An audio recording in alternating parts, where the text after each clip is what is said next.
The feeling here is there's a lot of support for what Iran is doing to Israel. A lot of people have said to me, well, finally they can have a taste of their own medicine. Now their hospitals are being hit and their children are dying. We will measure our success not only by the battles we win, but also by the wars we end. The U.S. will take over the Gaza Strip. We'll own it. Know that China is doing very poorly right now. You're gambling with World War III. I was saved by God to make America great again. I'm Roland Oliphant, and this is Battle Lines. It's Friday, the 20th of June, 2025, now 1 week into the Israeli-Iranian air and missile war. It is a fast-moving situation, and by the time you listen to this, things may have moved on dramatically. But as we sit down, an Iranian missile has struck southern Israel's main hospital, injuring 30 people. Israel has vowed to hold Ayatollah Ali Khamenei, the Iranian supreme leader, accountable. Israel's Air Force has struck Iranian nuclear facilities in Natanz and Iraq. And the Iranian regime has imposed an internet blackout shortly after somebody hacked the Iranian state television network to display calls for a general uprising. But most significantly of all, President Donald Trump has approved Pentagon plans for an attack on Iran, although he has not yet decided whether to give the go-ahead. To discuss all of this, I brought together some of the finest minds and writers in the Telegraph newsroom. Sophia Yan, our senior foreign correspondent, joins us from Beirut. Our health editor, Paul Nuki, is in Tel Aviv. And David Blair, our chief foreign affairs commentator, is with me in the studio. And Sophia, I wanted to start with you, partly because for the past week we've been talking about this enormous war between Israel and Iran, but it sometimes seems that has come to overshadow the fact that that is just the latest escalation in a multi-front war that's been going on for some time. You're in Beirut. Could you tell us a bit about what's going on there, what you've seen and what you've heard? Well, here in Lebanon, as it is with many countries in the Middle East, there's a real sense that the country does not want to get involved directly in this conflict between Israel and Iran. It's messy, it's complicated, could be really disastrous. But unfortunately, for a lot of countries in the Middle East, it's something that you can't avoid. And this is very much true for Lebanon, which is just north of Israel. So actually, I'm not very far from Paul, where Paul's sitting right now. But because of the proximity of where Lebanon is, you can see the missiles in the sky at night. You can hear the Israeli drones. You can see these two powers going at it. And it's a constant reminder that this war is just right next door. And of course, Lebanon is of particular concern for both the Israelis and the Iranians, because there is a group here, a militant group, Hezbollah, that Iran has backed for many, many, many years. And they are the centerpiece of Iran's axis of resistance. Now, the group has been decimated after many attacks from the Israeli side, attacks that have continued. Even as recently as just last night, they assassinated a Hezbollah commander in the south of Lebanon. And this is happening even though Hezbollah and Israel agreed a ceasefire last November. So this feeling that this is very much live is something that is top of mind for everyone. So it feels like Israel is still at war in Lebanon, even as it's fighting with Iran and in Gaza and elsewhere. Yeah, absolutely. It's something that, there are scenes of people having a nice time, especially in Beirut, going out for dinner, having a glass of wine, enjoying themselves. But in a way, it's sort of their attempt to sort of make peace, if you will, themselves in terms of what's happening, just trying to find some semblance of normality. Just the other day, actually, a very loud explosion, the sound of an explosion rang out across Beirut, and people in different parts of the city could hear it. Everybody sort of jumped. I could see that. I jumped. It turned out in the end, thankfully, that it was just a truck tire popping. But that when a sound like that occurs in the midst of all of this, because you can hear all the war sounds and you can see what's happening, it's something that really keeps everybody here on edge. Paul, you're in Tel Aviv, I believe. We spoke to Henry Bodkin on Monday when we were only a few days into this. Could you bring us up to date on Beersheba, I suppose, but also just the sense of how Israel is coping with the Iranian retaliation? Yes. So I arrived here 2 days ago via Jordan, which feels very normal, actually, crossed into the West Bank and down to Tel Aviv. Israel is much, much quieter than when I was last here. It feels like another lockdown. I was last here in October, actually, for the last Iranian strike. So it's much quieter. There's anxiety and there's tension in the air, but there's also humor, as there always is in Israel. One of the first jokes I heard was, we're going to be the first nation to be made extinct through tiredness. And that's because twice a night, 3 times a night, these sirens are going off and everyone's having to get themselves into bomb shelters. And people are taking that very, very seriously now, because the blasts that these missiles are causing are unlike anything Israel has seen before. They really make the rockets fired by Hamas and Hezbollah previously seem like sticks. One blast site up the road from me has taken out pretty much everything in a 300-meter radius. You mentioned the hospital hit further south this morning. That was actually a part of a raid that hit directly 3 targets, one of which I visited just south of Tel Aviv this morning, a housing estate, been hit by one of these ballistic missiles. And again, utter devastation. 4 or 5 buildings, multi-story buildings completely destroyed, hundreds of walking injured, and 4 people very seriously injured. But miraculously, no one killed. And that is because everyone is really sticking by the rules and getting themselves into these bomb shelters. It sounds like a hackneyed question, because people have been asking this of Israelis and of correspondents in Israel since this began a week ago. Given this amount of punishment, given that they're facing a level of threat that I'm not sure Israel's really faced in decades, to be honest. I mean, this kind of scale of ballistic missile threats and the likely civilian casualties they're likely to take. What's the mood like about Benjamin Netanyahu's decision to launch this war? Henry was telling us on Monday that opinion seemed pretty solid. Public opinion seemed pretty supportive of the war. Does that remain the case? Yes, I think so. I mean, no one I've spoken to has knocked it. The head of the octopus, as they call it, has long been Israel's greatest foe, Iran. And people are frankly relieved that Netanyahu has, at last, after 20, perhaps 30 years of promising, has at last done it. I think in that sense, people are behind it. There is, though, a huge anxiety about whether the US is going to get involved. People desperately want the US to get involved. That's a question on everyone's lips. The unspoken question is, what if they don't? What if Trump decides that he's not going to do it, that it's too big a risk, that the risks outweigh the benefits for him? His advisors will be telling him, look, we had 9 years in Iraq, thousands of people killed. You got your presidency by promising to put America first and having no more foreign wars. There's real anxiety about whether America will come in and support Israel. And the question about what would happen if they don't, well, that's a difficult question. It could just drag on, as Sophia has outlined in Lebanon. It could drag on like it's dragging on in Gaza. It could become a forever war. And that, I think, is at the back of people's minds. David, let me bring you in here. You've been watching this conflict for a week, same as all of us. And we were talking a lot yesterday about exactly that question that Paul has raised. It is the question everybody's asking. Is America going to join the war? I think Paul has put his finger on the crucial question. That is now going to change everything one way or another. And I think various questions follow from that. If America does join, does that mean that Iran's supreme leader might crack under the pressure and try and seek a deal, which would inevitably involve him sacrificing the whole of Iran's uranium enrichment program, which he has spent decades building up in the teeth of international pressure?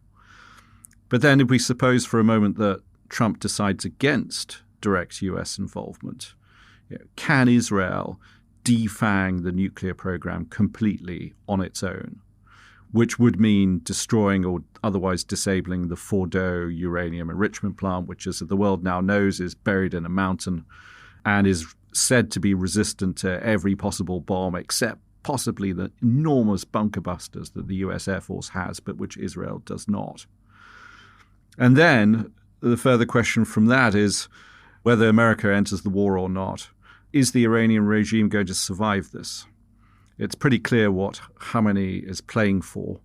He's playing to come out of this with a nuclear program that he could rebuild as rapidly as possible, perhaps in a period of months, and with the regime still in power. But is that realistic, given the sheer weight of pressure that's now on him? Even if America doesn't join the war, Israel's air campaign has been astonishing in its effectiveness, in its ability to knock out the entire Iranian high command, in the way in which it's probably already damaged or disabled every centrifuge in Natanz, which is, of course, Iran's biggest enrichment facility. Even if the Americans don't enter, can the Iranians withstand all that? And finally, one final thought on something that is not happening. As Sophia mentioned earlier, Hezbollah is not firing rockets into northern Israel. The vast arsenal which Iran spent decades equipping Hezbollah with, precisely for this moment, for the moment when Iran found itself under attack directly from Israel. The whole idea of Hezbollah is that it will be able to strike back on Iran's behalf, and that is not happening. No one expects it to happen. Hezbollah is plainly incapable of doing anything at all. And that's a testament to the extraordinary success of the Israeli air campaign last year and the way in which Iran's methods of retaliation have been so severely degraded, which is what has given Benjamin Netanyahu his chance. Let's focus on this Fordo question very briefly. I know by now I think all listeners will know, the name of the bomb and the fact that it's dropped from a B-2 and the 60 meters and all of that. But I think that you and I have been debating actually for a long time. Is this conventional wisdom, even before this, was you would need the Americans to drop this bomb. It now looks like the Israelis are waiting for the Americans to come and drop that bomb, which, speaking to Paul's point of what happens if the Americans don't do it, is it possible that the Israelis have a plan B or not? My hunch is that they would not have launched this campaign unless they did have a plan B. They must believe that they could disable Fordo without the Americans, or they wouldn't have embarked on this. They may turn out to be wrong, but there must be a plan of some kind. You don't really need a plan B per se. There are different outcomes which would suit Israel in different ways. The ideal outcome would be America joins in, they topple the regime, they get in a new regime that they can negotiate with and that agrees not to enrich uranium and chase a nuclear bomb. But, if America didn't join, Israel would have, in any case, severely degraded and pushed back the nuclear program, probably by years, if not more. So, in a way, from Benjamin Netanyahu's point of view, it is a win-win. For the public, however, I think, the public of Israel, they want a normal life again, and as anyone would, unless the victory is absolutely decisive and the regime is toppled, that doesn't look very likely. So I would say that the length of time by which the Israelis may have been able to delay further progress on Iran's nuclear program, that really remains to be seen. They killed a lot of these top scientists, but the expertise was passed down. It's very much institutionalized.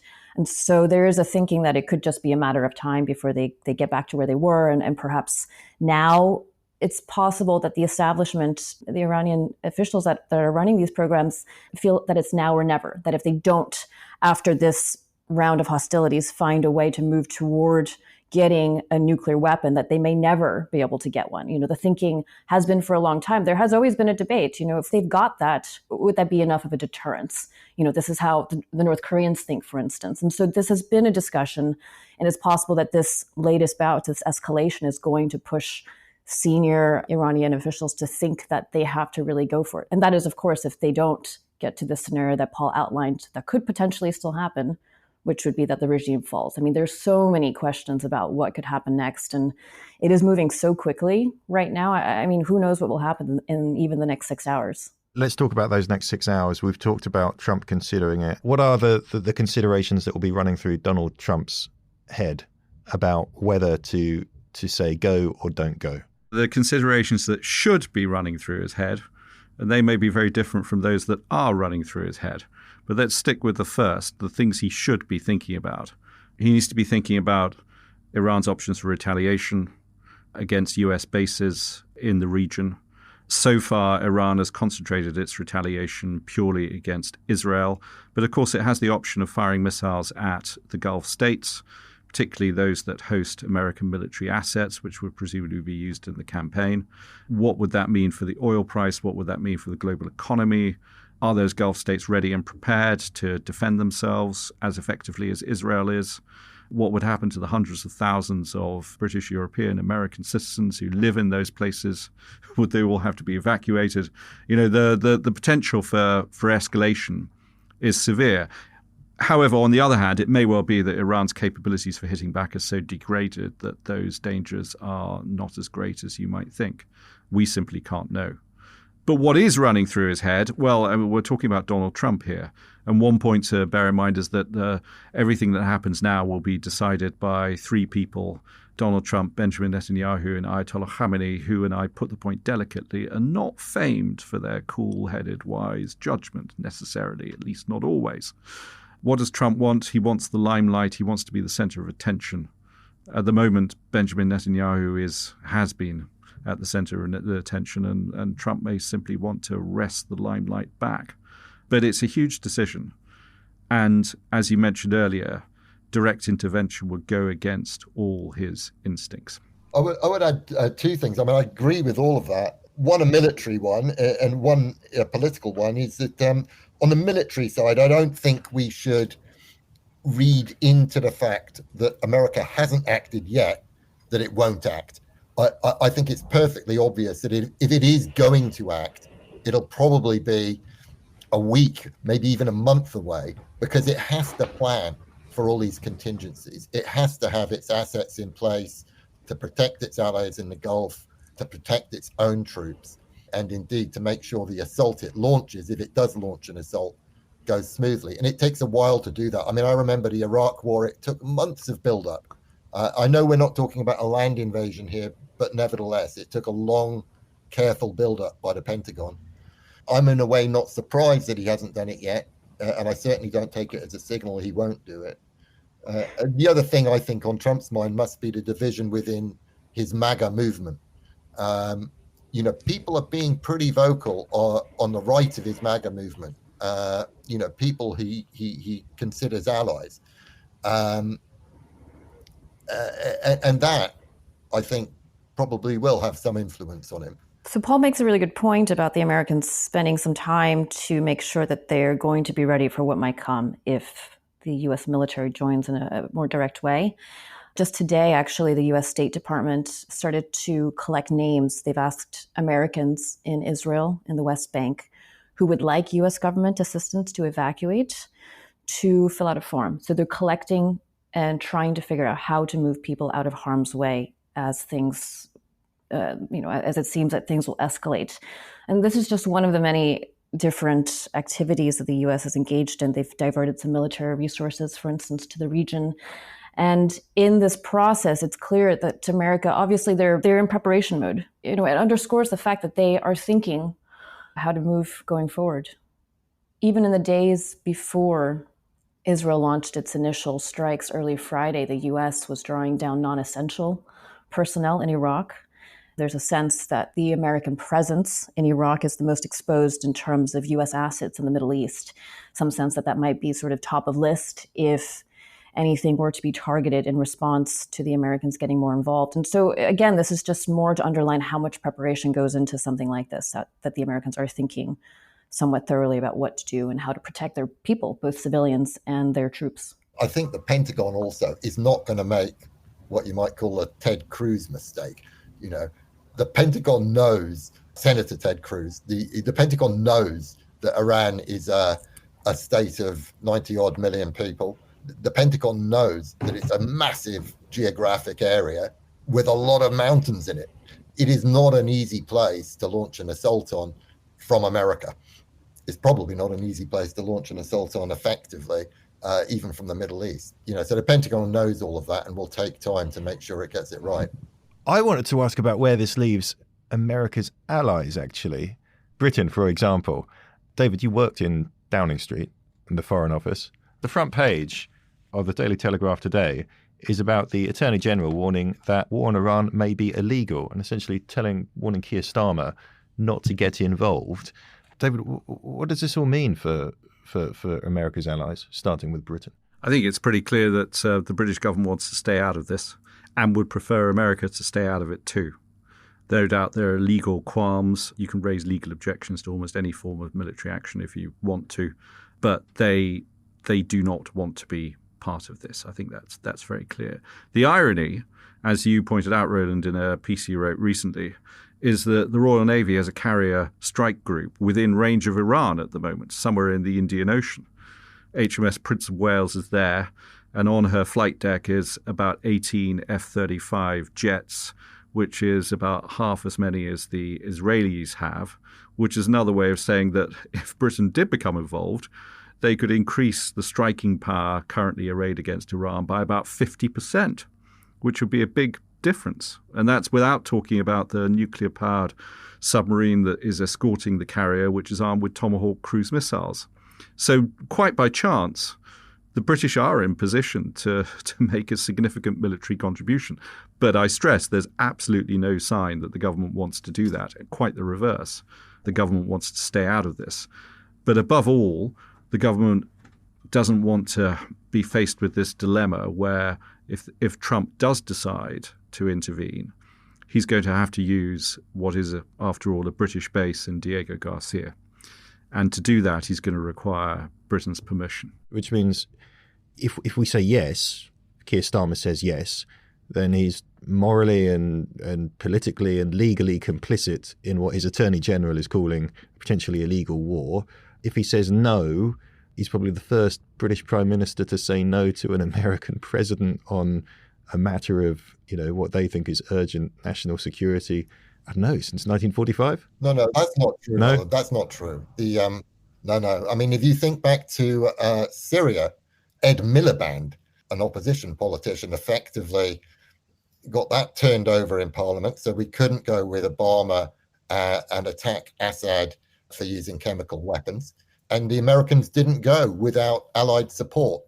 You can go back further to Vietnam, where Britain didn't get involved.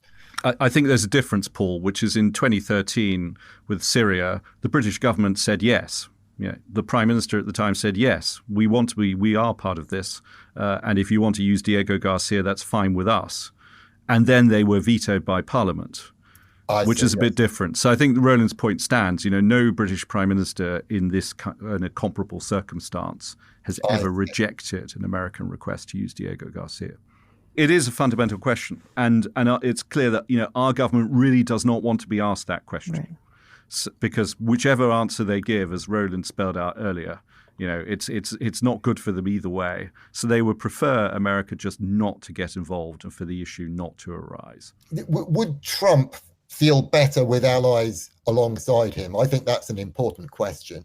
And I think even Trump, if he's going to go to war, something he doesn't want to do, or has long said he doesn't want to do, is a lack of allies going to make a difference? And I suspect it might. After the break, can the Iranian regime survive, and the agonizing decision facing Ayatollah Ali Khamenei?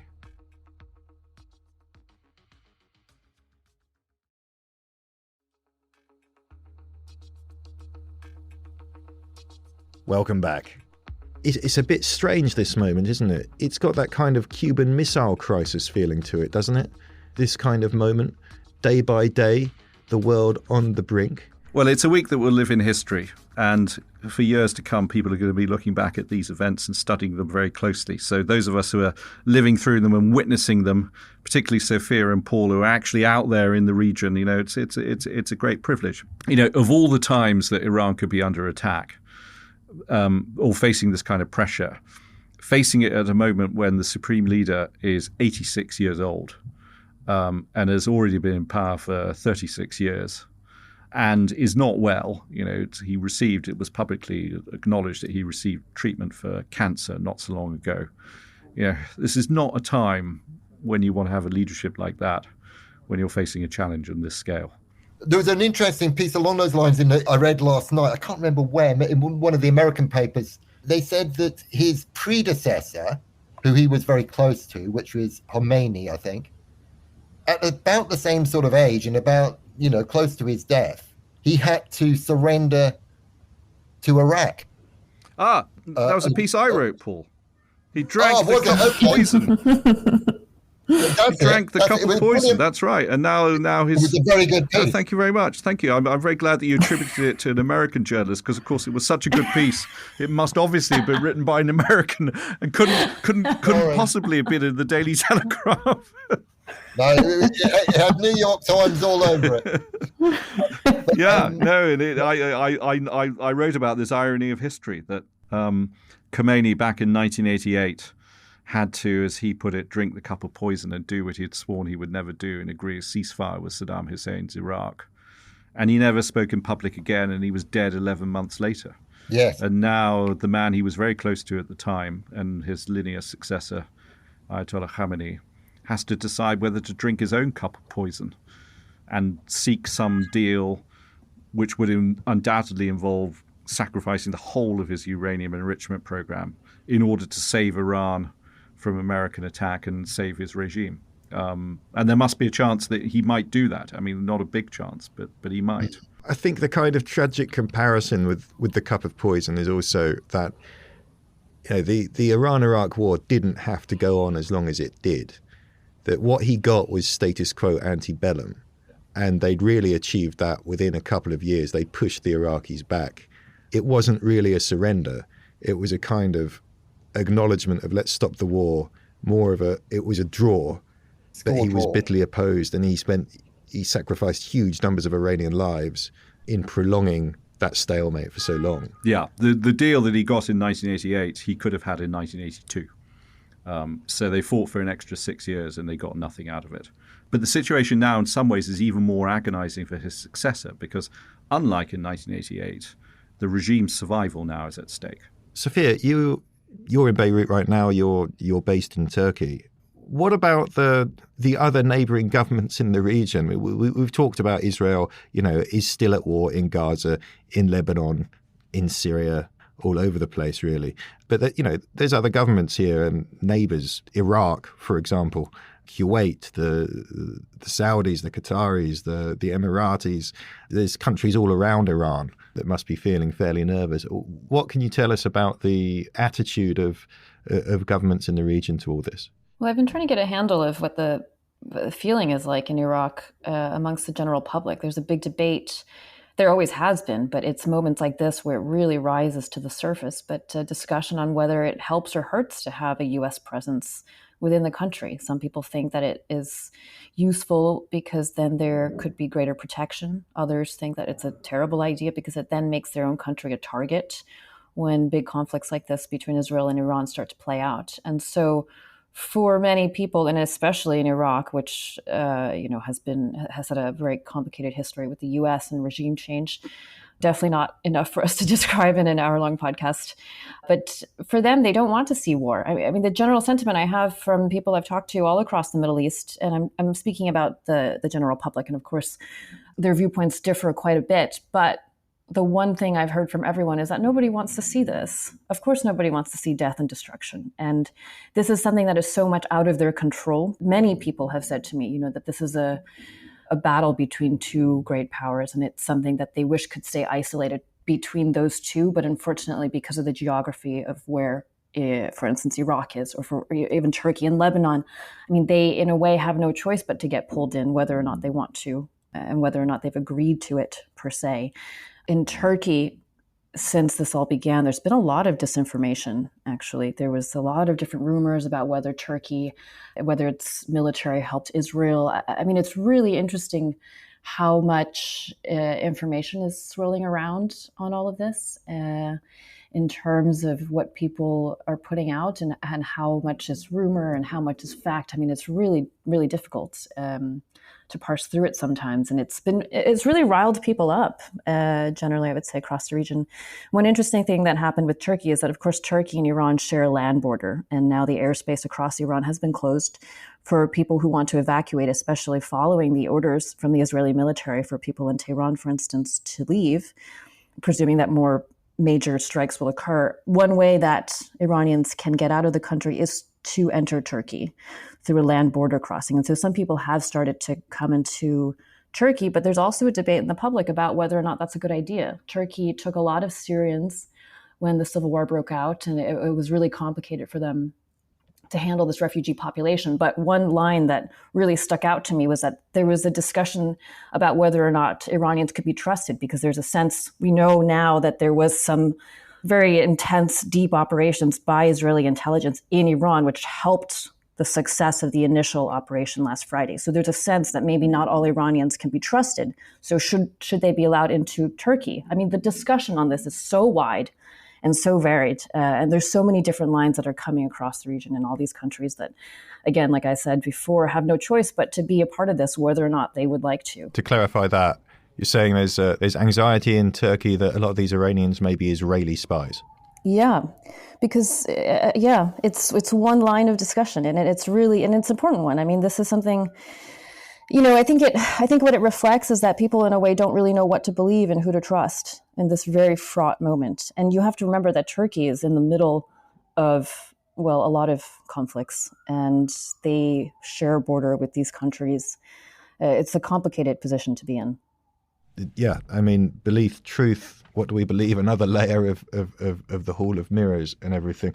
Maybe we should finish by coming back to Iran. On Wednesday, we had a special edition which was only Iranian voices, Iranian-born, Iranian exiles, Iranians there talking about their country. And I would refer listeners to that to get a sense of what Iranians are saying. But nonetheless, I think the big question here is what happens to Iran, because the other unanswerable question after will America join the war is what happens to Iran?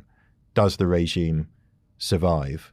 Would anyone like to take a stab at looking into a crystal ball? I think there are a couple of scenarios. People worry immensely that if the regime is toppled, that the strongest armed group will take charge, and that could be more radical still, the extremists in the Revolutionary Guard. The other option is that it divides among ethnic lines as it did in Iraq, and you get a civil war breaking out and chaos across the country. It's quite hard to see, if they did topple the current regime, that they could easily put in a stable one. David? Yes, I agree. I mean, the prospects of the Iranian regime falling, I think the only thing we can say with a fair degree of certainty is that out of the mayhem that would follow, you would not get a nice pro-Western liberal government that we could easily do business with. It's far more likely, as Paul says, to be the most heavily armed group that would seize power, and that's most likely to be some form of military dictatorship. My personal view is that defanging the regime, making sure that it doesn't have a nuclear enrichment program is much better than bringing it down. Why? Because the alternative is, first of all, you risk state collapse and general mayhem, as Paul mentioned. And secondly, a successor regime would almost certainly be no better from a Western interests point of view. I think that must be right. I mean, where we need to be is, on top of an Iran where there's a proper negotiated deal over the nuclear facilities and where it can be properly monitored. And I know that that's an extraordinarily difficult thing to do. It didn't work with North Korea, for example. To some extent, it didn't work with Israel when Israel was developing its own nuclear bomb. Diplomacy in the end and stability seem to be the better cards. Sophia, what? Just before we go, I want to check in with Sophia and Paul about how you will be reporting this in going forward over the next kind of week. What you'll be looking at in your respective kind of regions. Sophia, do you want to go first? I'm really looking at what Iran's got in its arsenal, both physically in terms of their missile capabilities, for instance, going forward. A lot of the Western defenses that they had in that part of the country were hit by the Israelis. So it seems that they've had to move more inland, which means that they've now brought out much longer range missiles. They just used this past day their longest range missile, up to 2,000 kilometers. And so that perhaps reflects the fact that they've had to move more inland. So there's that. And then the fact that there are still groups all around the region that have been backed by Iran that could still be leveraged. And, Iranian officials have made that clear. These groups, too, have made that clear as well. They are saying kind of the same thing, that they're going to try to stay out of it for now, but they're ready to act if called upon by Iran. There's a couple of groups based in Iraq have been a little bit more forceful, making it very clear that if the Americans get involved, they will 100% be attacking the U.S. presence in Iraq. And so this, I think, cannot be discounted. For Hezbollah, they are not as strong as they used to be, that's for sure. But I think that you cannot discount the spirit of these groups, because they have suffered from Israeli bombardment themselves for so long. And so the feeling here is the opposite of what Paul's been experiencing in Israel. There's a lot of support for what Iran is doing to Israel. A lot of people have said to me, well, finally they can have a taste of their own medicine. Now their hospitals are being hit and their children are dying. They took my home, and that was actually, this is exactly what a man said to me last night. He lost his home only just 2 weeks ago in Lebanon from an Israeli airstrike, and again happening despite a ceasefire agreed a couple of months ago. And he said, at first I was so mad that they took my home, but now I see that the Iranians have taken theirs, that they're going for them too, and he said that it made him feel better. I didn't get the sense that it comes from a place of wishing harm on people, but more a sense of justice, because for a lot of these people who've lived around the fringe of Israel, they feel that they have been at risk for so long. And Israelis say the same thing, so it really underscores how tense this region is. All of these people have suffered so much destruction, so much death, so much trauma. And it's really, really hard to see how you kind of pull back from this. It's a tough time. Thank you, Sophia. Paul, what are you going to be watching in Israel over the coming days? Well, I mean, there's obvious reporting to be done. There's missile strikes occurring every night. So we'll be following that very closely to try and understand whether the Iranian capability has really been eroded, or whether, as seemed evident this morning, they've still got the capability to inflict real damage. So that's very unclear, just how much capability has been lost, how much is being held back. Maybe they're about to collapse. It's very, very unclear. So that'll be one thing. And the other thing, I think, like Sophia, I'm very interested in the mood within Israel. I think Sophia's absolutely right around the mood outside of Israel.